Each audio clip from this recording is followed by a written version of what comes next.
തമിഴക വെട്രിക്കഴകം അധ്യക്ഷൻ വിജയുടെ കരൂർ സന്ദർശനത്തിൽ പാർട്ടിയിൽ ഭിന്നത. വിജയ് കരൂരിൽ പോകണമെന്നൊരു വിഭാഗം വാദിക്കുമ്പോൾ ദുരന്തബാധിതരെ ചെന്നൈയിൽ വിളിച്ചു വരുത്തി കണ്ടാൽ മതിയെന്നാണ് മറുവിഭാഗത്തിന്റെ അഭിപ്രായം. മക്കൾ നീതിമയ്യം പ്രസിഡന്റും രാജ്യസഭാംഗവുമായ കമൽഹാസൻ ഇന്ന് കരൂരിലെത്തും. ദുരന്തമുഖത്ത് നിന്ന് വിജയ് ഒളിച്ചോടിയെന്ന വിമർശനം തുടരുന്നതിനിടെയാണ് താൻ കരൂരിലേക്ക് എത്തുമെന്നും തയ്യാറെടുപ്പുകൾ നടത്തണമെന്നും വിജയ് പാർട്ടി പ്രവർത്തകർക്ക് നിർദ്ദേശം നൽകിയത്. എന്നാൽ TVK യോഗത്തിൽ വിജയ് കരൂരിലെത്തുന്നതിൽ ഭിന്നതയുണ്ടായി. വിജയ് കരൂരിലെത്തിയാൽ ക്രമസമാധാന പ്രശ്നമുണ്ടാകുമെന്നും പ്രതിഷേധ സാധ്യതയുണ്ടെന്നുമാണ് ഒരു വിഭാഗത്തിന്റെ വാദം. ദുരന്തബാധിതരെ പനയൂരിലെ പാർട്ടി ഓഫീസിൽ വിളിച്ചു വരുത്തി ധനസഹായം കൈമാറണമെന്ന് ഇവർ പറയുന്നു. എന്നാൽ വിജയ് കരൂരിൽ പോയില്ലെങ്കിൽ പാർട്ടിക്ക് കനത്ത തിരിച്ചടിയാകുമെന്ന് മറുഭാഗം വാദിക്കുന്നു. ഇതിനിടെ ദുരന്തത്തിൽ മരിച്ചവർക്ക് കരൂരിലെ പാർട്ടി പ്രവർത്തകർ അനുശോചനം അറിയിച്ചു.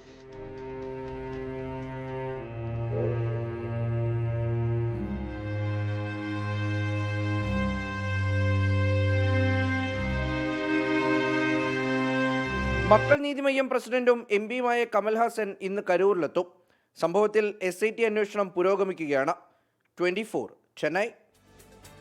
ലോകത്തെവിടെയായാലും ഏത് സമയത്തും 24 വാർത്തകളും ഓഗ്മെന്റഡ് റിയാലിറ്റി പാക്കേജുകളും എക്സ്പ്ലെയിനറുകളും വിശദമായി കാണാൻ ഞങ്ങളുടെ YouTube ചാനൽ നിങ്ങൾക്ക് സബ്സ്ക്രൈബ് ചെയ്യാം.